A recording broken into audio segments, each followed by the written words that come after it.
jalannya. Baik, sudah ini baru dicari bekalannya, alhamdulillah sudah ketemu.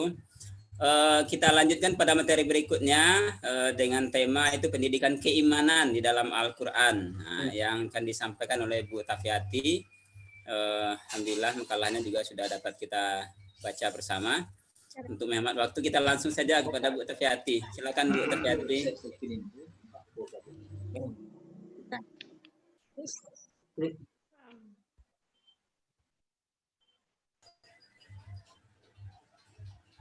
Bapak Ketua hilang.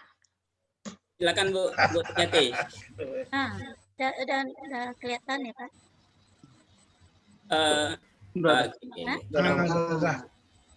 Sudah. Wih, 48. Ya Allah. Ikut sampai asar ya. Terus Jamil Usman. Kencang loh. Assalamualaikum warahmatullahi wabarakatuh. Waalaikumsalam warahmatullahi wabarakatuh. Alhamdulillahirabbil alamin wassalatu wassalam ala rasulil amin wa ala alihi wa ashabihi ajmain. Alhamdulillah sampai sore ini kita masih dapat bertahan melanjutkan perkuliahan.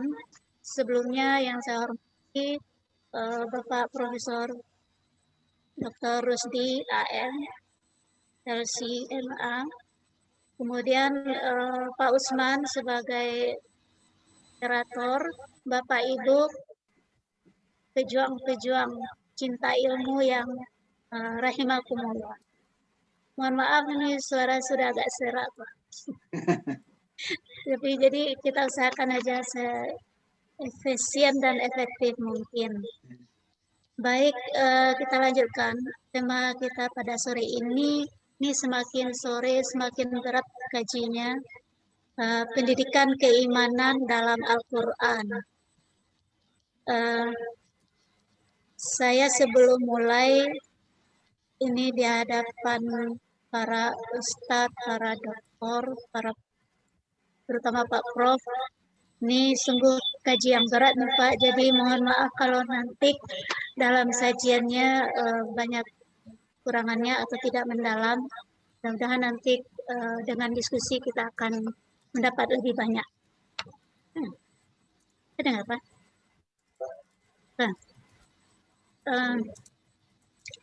Kita mulai dengan latar belakang. Pendidikan adalah bagian terpenting dalam kehidupan manusia karena pendidikan menjadi wadah untuk mencerdaskan kehidupan bangsa. Kemudian dalam undang-undang pendidikan kita juga dinyatakan bahwa tujuan pendidikan nasional itu adalah membentuk manusia yang beriman dan bertakwa. Artinya pendidikan agama merupakan bagian dasar dan inti dari kurikulum pendidikan nasional kita. Dan dalam agama Islam sendiri pun, iman itu adalah bagian paling esensial dari sistem ajarannya. Nah, di sisi lain, mewujudkan manusia yang beriman dan bertakwa itu sesuatu yang tidak mudah. Diperlukan perhatian yang cukup tinggi dan waktu serta metode yang tepat. Oleh karenanya, penting artinya memahami dengan baik pendidikan keimanan itu dan menentukan metode yang tepat untuk itu. Nah, ini yang menjadi latar belakang permasalahan kita.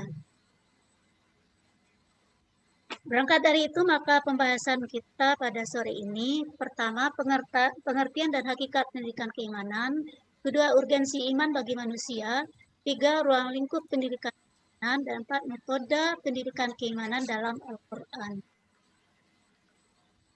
Termasuk pembahasan pertama itu pengertian dan hakikat pendidikan keimanan. Secara etimologi pendidikan keimanan itu pasti terdiri dari dua kata, pendidikan dan keimanan. Rasanya kalau pendidikan itu tidak asing lagi bagi kita, dan keimanan itu sesungguhnya berasal dari kata iman, dan kata iman itu sendiri itu berasal dari bahasa Arab. Nah, sekarang kita masuk ke yang pendidikannya itu. Ini beberapa pengertian mungkin kita lewatkan saja karena persoalan pendidikan saya pikir tidak asing lagi bagi kita. Kemudian yang masalah iman ini mungkin yang perlu kita lihat. Ya, iman tadi saya katakan berasal dari bahasa Arab Dia merupakan masdar dari kata kerja atau fiil amana yu'minu, imanan. Yang kata iman itu sendiri itu terambil dari bentuk dasar. Nah, fiil dasarnya itu amina. Amina ya'manu, amnan masdarnya, amnan. Jadi kalau amana yu'minu itu sudah ada tambahannya. Kalau kata dasarnya itu amina ya'manu. Ya, amina ya'manu itu sendiri artinya itma'anna. Itma'anna itu tenang, tentram, aman. Kemudian wasaqabihi, percaya. Nah, sementara kalau bentuk turunannya yang amana, yu'minu, dan imanan, nah ini artinya i'taqada, saddaqa, aslama, atau inqadda wa al'ana. Nah, ya percaya, yakin, tunduk, dan menyerah. Nah, artinya kata iman itu mengandung dua makna secara bahasa. Pertama, rasa aman. Yang kedua, yakin atau percaya. Nah, di dalam Al-Quran, kedua makna etimologi ini juga kita bisa saksikan. Misalnya, yang pertama, yang makna aman itu dalam ayat Alladzi at'amahum min ju' wa amanahum min khauf. Amanahum itu artinya yang mengamankan mereka, memberi rasa aman dari ketakutan, seperti itu. Kemudian, kalau pengertian yang kedua, amana rasul bima unzila ilaihi mir rabbihi wal mu'minun kulun amana billahi wa malaikatihi wa rusuli la nufarriqu baina ahadin mir rusuli wa qalu sami'na wa ata'na ghufranaka rabbana wa ilaikal masir. Nah, amana di sini artinya dengan arti yakin atau percaya tadi. Seperti itu yang kata iman. Nah, kemudian secara terminologis Muhammad Abdul menjelaskan bahwa iman itu adalah keyakinan kepada Allah, Rasul,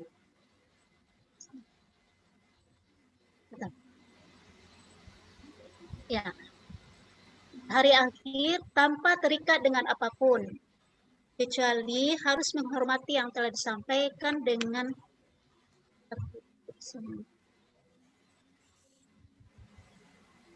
ya, dengan perantaran lisan para rasul Tuhan. Seperti itu Muhammad Abdul menjelaskan iman itu.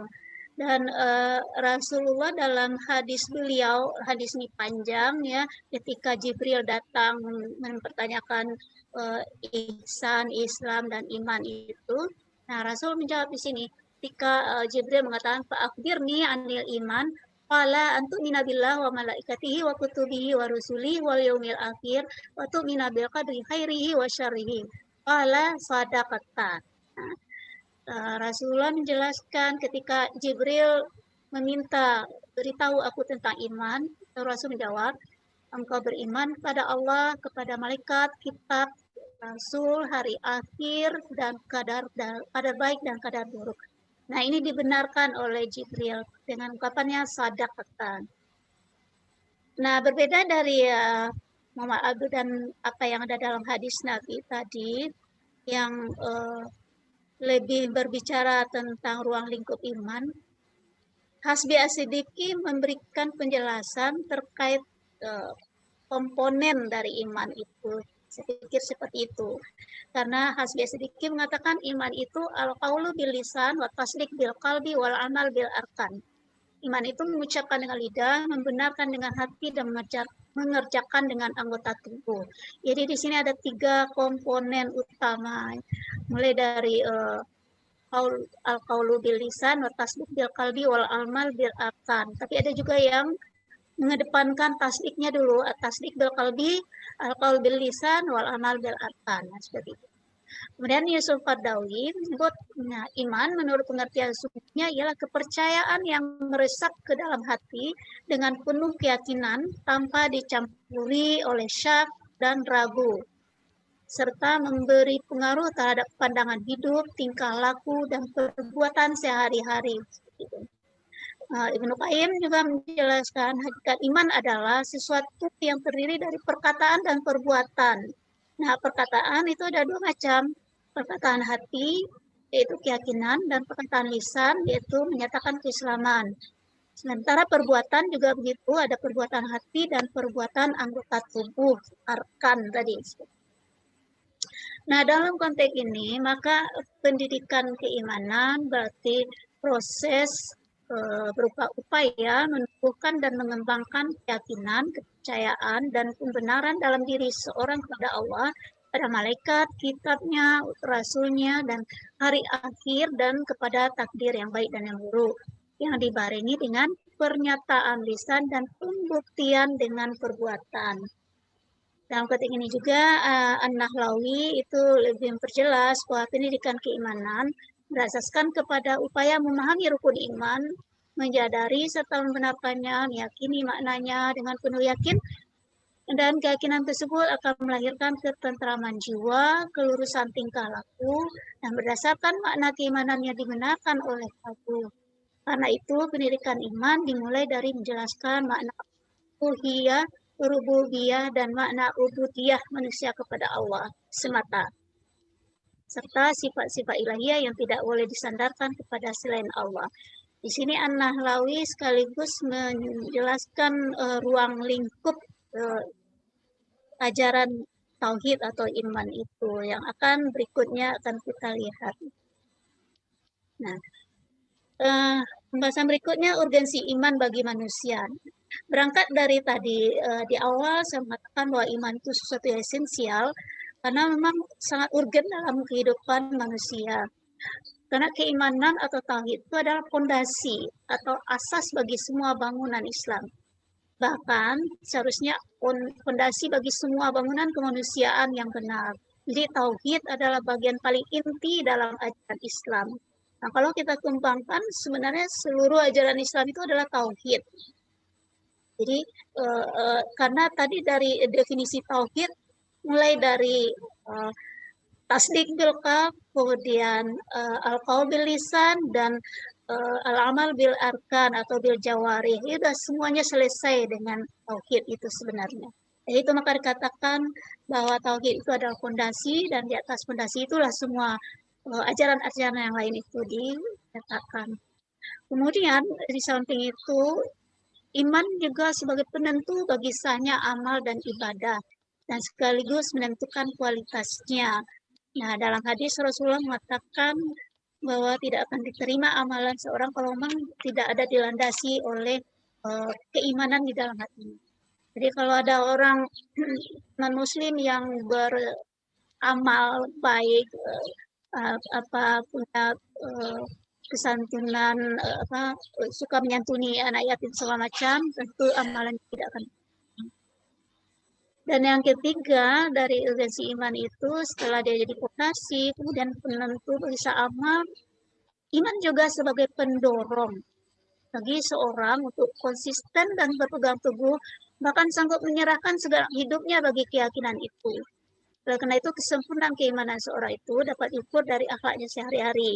Akhlak yang baik mampu menjadi syarat sempurnanya keimanan seseorang. Jadi di sini kita bisa saksikan ya kelompok-kelompok yang diklaim sebagai radikal, ya kita hindarilah kata radikal, yang fundamentalis lah sebenarnya, yaitu karena memang iman yang sangat berperan dalam dirinya. Kalau ada iman yang kuat, ya tidak ada yang ditakuti dalam hidup. Nah, setelah itu kita bicara tentang ruang lingkup pendidikan keimanan. Seperti yang sudah dimulai oleh An-Nahlawi tadi, ya ketika bicara kita tahu iman itu sesungguhnya terangkum dalam apa yang disebut dengan tauhid atau ajaran tauhid, yang dalam hal ini para ahli sudah membagi ada tauhid uluhiyah, tauhid rububiyah, dan tauhid asma wa sifat. Tauhid uluhiyah itu sebuah pengiktikatan secara bulat bahwa Allah adalah ilah yang berhak diibadah. Hanya Allah yang patut disembah. Nah, itu konsep tauhid uluhiyah itu.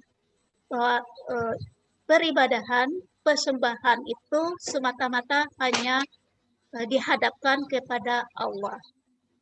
Jadi tauhid uluhiyah ini adalah inti dari dakwah para rasul karena ia adalah asas dari fondasi tempat dibangunnya seluruh amal. Nah, pada hakikatnya jenis tauhid uluhiyah ini menghimpun seluruh tauhid jenis lainnya, yaitu tauhid rububiyah, dan tauhid asma wa sifat. Karena ibadah itu mencakup keseluruhan, ya dalam ibadah kita mengesahkan dan mengakui kekuasaan Allah, dan dalam ibadah kita mensucikan juga asma Allah itu. Nah, tauhid yang kedua tauhid rububiyah. Itu rububiyah itu dinisbahkan kepada Rabb, yang berarti al-murabbi, pemelihara, nasir, penolong, al-malik, pemilik, al-muslih, yang memperbaiki, as-sayyid, tuan, dan al-wali. Ini antara lain ya. Dari ya intinya yang ingin dikatakan rububiyah itu terambil dari kata Rabb ya, yang ditambah ya nisbah. Tauhid rububiyah berarti bahwa percaya hanya Allah satu-satunya pencipta, pemilik, pengendali alam raya, yang dengan takdirnya dia menghidupkan dan mematikan serta mengendalikan alam dengan sunnah-sunnahnya. Intinya tauhid rububiyah itu iman atau percaya kepada perbuatan-perbuatan Allah, af'al dari Allah itu. Jadi bedanya kalau uluhiyah itu sebagai Allah sebagai sembahan, tempat ibadah, rububiyah mengesahkan Allah sebagai pencipta, pengatur, ya perbuatan-perbuatan Allah. Tauhid rububiyah ini mencakup beriman kepada perbuatan-perbuatan Allah yang bersifat umum seperti itu.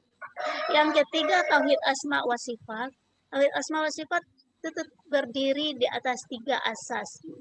Tauhid terhadap asma, nama dan sifat Allah. Itu mensucikan dan meninggikan Allah dari hal yang menyerupakannya dengan makhluk atau dari suatu kekurangan. Iman kepada asma wa sifat yang telah ditetapkan dalam kitabullah dan sunnah Rasul tanpa mengurangi, menambah atau berpaling atau mengabaikan atau menganggap tidak ada sama sekali. Nah, kemudian yang ketiga, membuang khayalan atau mimpi yang berlebihan untuk memvisualisasikan sifat-sifat tersebut.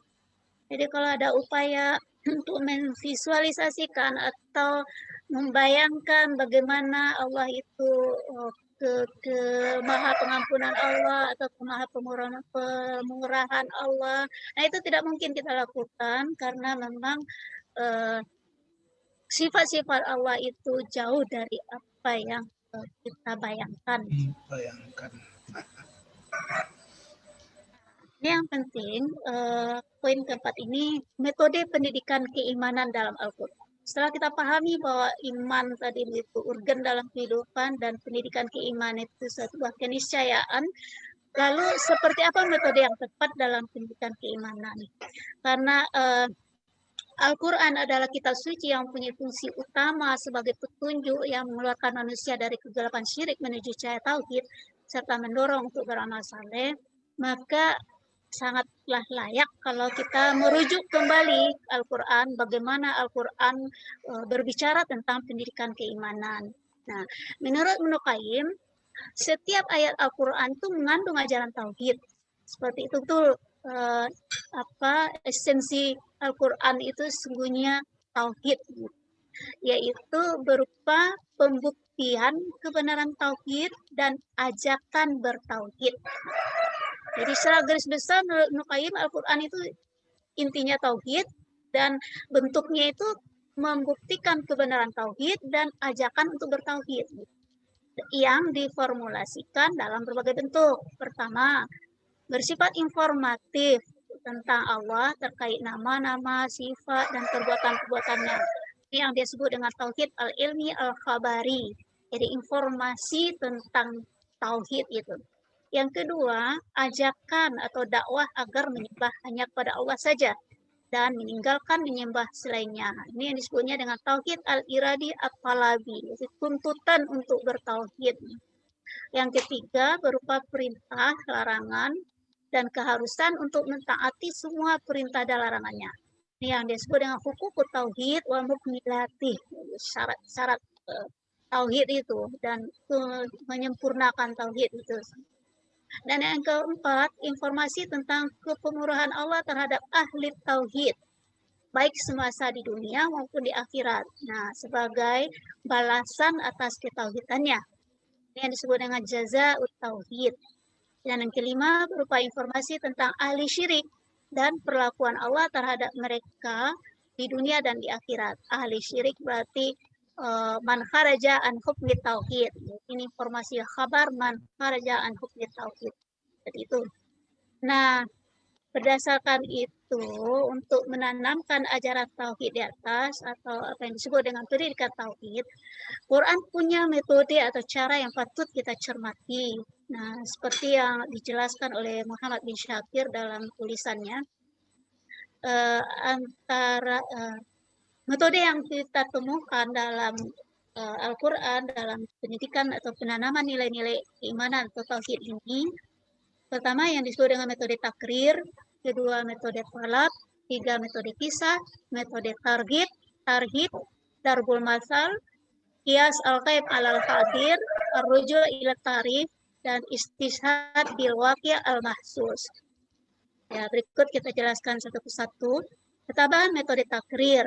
Takrir adalah gaya bahasa ilmiah yang lugas, jauh dari dimensi tasybih, istiarah, atau majas. Ini dimensi kalimat-kalimat yang balaghiyah, ya, punya dimensi sastranya. Nah, yang takrir itu gaya bahasanya gaya bahasa ilmiah. Nah, gaya bahasa takrir bersifat informatif, tapi tujuan utamanya adalah untuk takrir, yaitu mengokohkan dalam pikiran lawan bicara terhadap apa yang diinformasikan. Kemudian gaya bahasa takrir ini diimplementasikan dengan pola taukid dan istifham takriri. Antara lain ini ada dalam ayat. Taukid itu artinya ada penguatan-penguatan, dan istifham itu pertanyaan yang tujuannya untuk pengokohan. Pertama, dalam surat Al-Alaq, Auzubillahi minasyaitonirrajim, Iqra bismi rabbikal ladzi khalaq, khalaqal insana min 'alaq, Iqra wa rabbukal akram, alladzi 'allama bil qalam, 'allamal insana ma lam ya'lam. Dalam ayat ini metode yang disampaikan dalam ayat di atas, Al-Qur'an menginformasikan konsep rububiyah, ya, dengan menjelaskan bahwa Tuhanmu adalah Rabb. Ismu Rabbika. Iqra bismi rabbik. Tuhanmu itu adalah Rabb yang telah menciptakanmu, alladzi khalaqa, dengan segala kepemurahannya, kemudian mengajarimu, ya, allama, untuk tujuan mengokohkan konsep ini dalam hati dan pikiran manusia.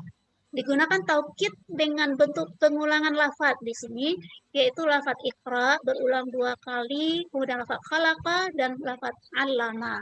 Di sini konsep tauhid rububiyah sangat jelas dan disampaikan informasinya bersifat informatif, karena di situ juga argumentatif dan disebutkan juga alasan-alasannya.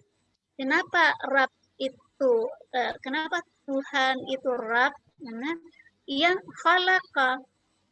Karena dialah yang khalaqa, yang telah menciptakan. Khalaqal insan min 'alaq. 2 kali diulang kata khalaqa. Kemudian juga karena dialah yang 'allama bil qalam, 'allamal insan, seperti itu. Jadi konsep rububiyah kita katakan di sini karena di sini dimensi perbuatan Allah yang dijelaskan. Nah, ini contoh takrir. Jadi informasi disampaikan, tapi tujuan utamanya adalah untuk mengokohkan. Nah, takrir ini informasi, ya, dari bukan berarti tujuannya informatif, tapi tujuan utamanya itu takrir, itu pengokohan. Nah, contoh yang kedua bisa dilihat di dalam surat Al-A'raf. Nah, di sini bentuk taukidnya dengan alat taukid. Nah, adat taukid seperti itu. Inna, nah, ada inna di sana. Inna rabbakumullah alladzi khalaqas samawati wal ard fi sittati ayyam tsumma stawa 'alal 'arsy yughshil laila an-nahar yatlubuhu hatithan wasyamsa wal qamar wan nujum musakharat bi amri ala lahul mulk wal tabarakallah rabbul alamin. Di sini ada inna, diawali dengan kata inna. Jadi ayat di atas juga informasikan konsep rububiyah dengan menjelaskan bahwa Rabbmu adalah Allah, dengan alasan dialah yang berkuasa, yang menciptakan langit dan bumi, menciptakan malam dan siang, menciptakan matahari, dan seterusnya. Dan untuk mengokohkan konsep ini dalam hati dan pikiran manusia digunakan tauhid dalam bentuk adat tauhid, yaitu inna, yang berarti sesungguhnya, sebenarnya, benar-benar, kata Allah seperti itu. Nah, ini yang ketiga, tauhid. Bukan tauhid lagi nih. Ini takrir melalui istifham. Pertanyaan, tapi tujuannya adalah untuk takrir. Jadi, kalau pertanyaan yang hakiki itu pertanyaan dari orang yang tidak tahu kepada orang yang tahu, agar mendapat pengetahuan. Tapi kalau yang istifham takriri, pertanyaan dari orang yang tahu kepada orang yang sudah tahu juga, tujuannya untuk takrir, memperkokoh pengetahuannya itu, seperti itu. Metode yang kedua, metode talab. Talab itu adalah gaya bahasa yang mengandung perintah, larangan, atau pertanyaan yang dalam bahasa Arab disebut dengan nahi dan istifham. Nah, ini barangkali tidak terlalu perlu kita jelaskan karena mungkin sudah familiar dengan kita.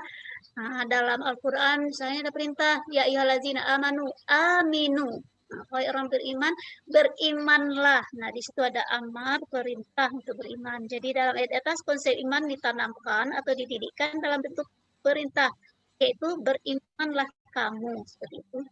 Kemudian dalam surat Luqman, ini yang bentuk kedua dari talab itu, larangan. Qala Luqman libnihi wa huwa ya'izu ya bunayya la tusyrik billah. Ya, Luqman dalam ayat di atas menanamkan tauhid atau melaksanakan pendidikan keimanan pada adanya dengan larangan tegas, jangan syirik, seperti itu. Ini bentuk talab. Nah, metode yang ketiga, metode kisah.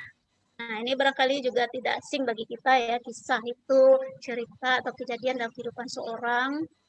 Nah, ini juga dijadikan metode dalam pendidikan keimanan dalam Al-Quran, misalnya kisah Musa dengan Fir'aun dalam surah Nazi'at itu, dalam ya.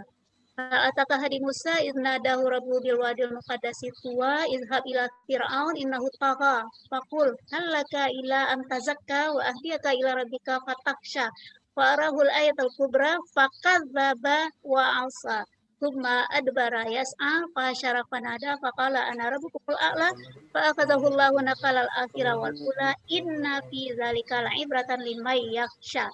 Yang ini ibrah liman yakhsha.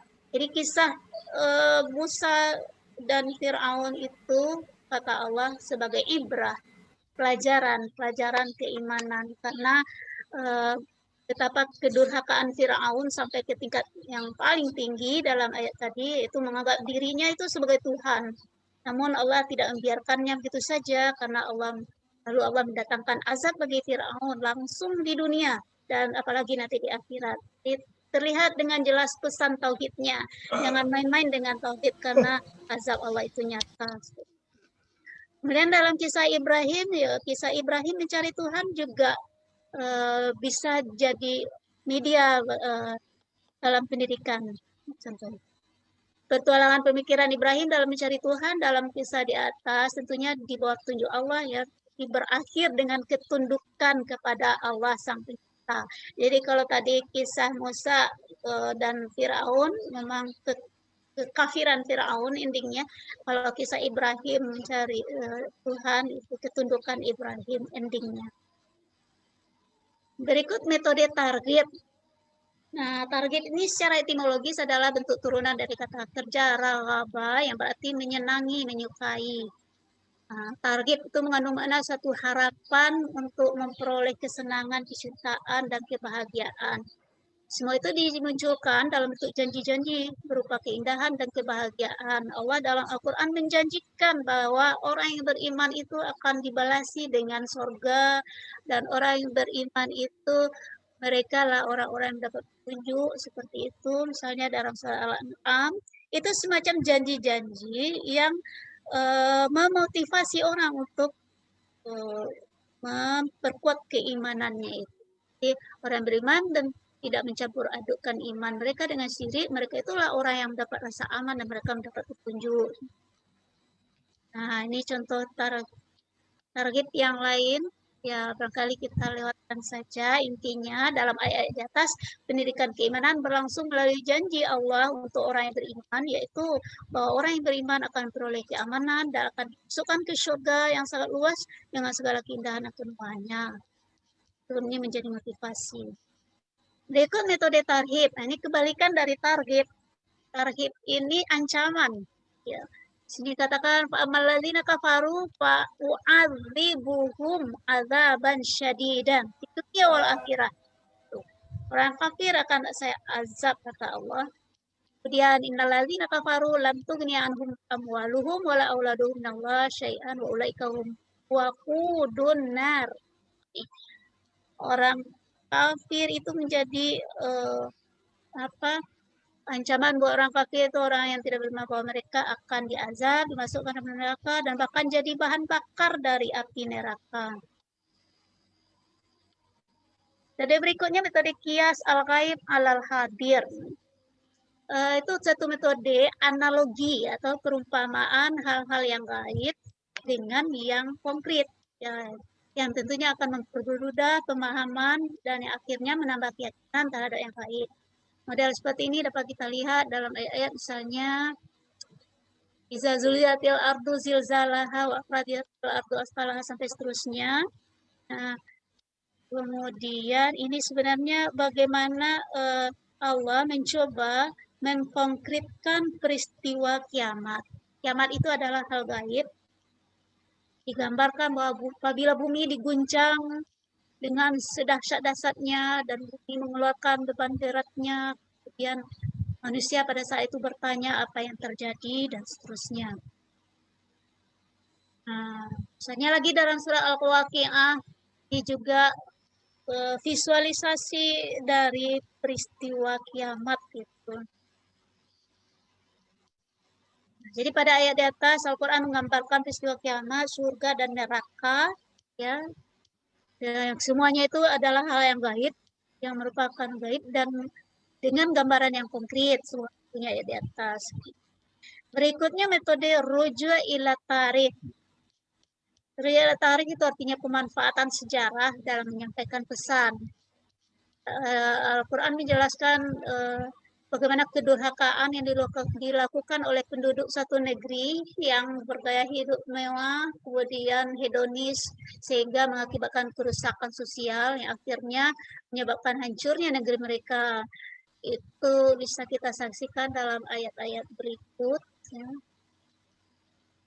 Juga dalam Al-A'raf. Ya, berikut metode istishad bil waqi' al-mahsus. Jadi ini adalah metode pembuktian dengan fakta empiris terhadap pesan yang akan disampaikan Al-Quran. Menanamkan keyakinan atau pendidikan iman ada kalanya melalui peristiwa nyata dalam kehidupan. Sebagai contoh,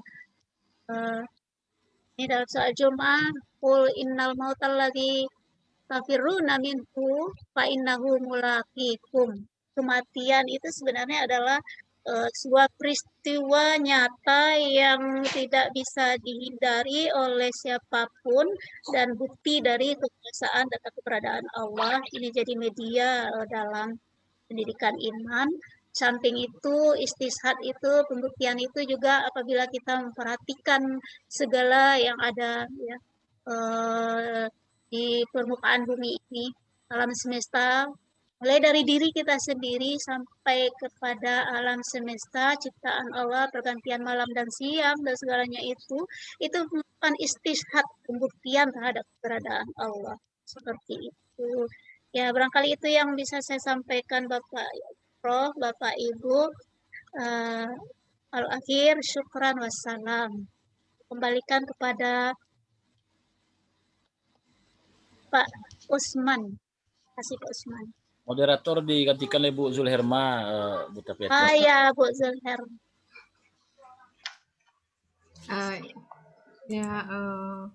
Terima kasih ya kepada Ibu Tafiati yang telah menyajikan kepada kita makalahnya yaitu terkait pendidikan Islam, yaitu pendidikan keimanan dalam Al-Quran ya, yang dalam mata kuliah pendidikan Islam dalam Al-Quran.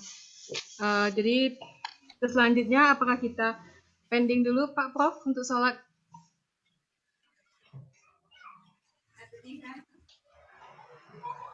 Kita sholat dulu boleh ya. Sholat dulu ya. Berarti kita masuk nanti jam 2 menit lah. Sempat ya. Jam 4. Jam 4 lah ya, jam 4. Jam 4 ya. Sholat dulu ya. setelah kita istirahat dulu dan insya Allah nanti kita lanjutkan setelah salat asar. Untuk sementara, Assalamualaikum warahmatullahi wabarakatuh. Assalamualaikum.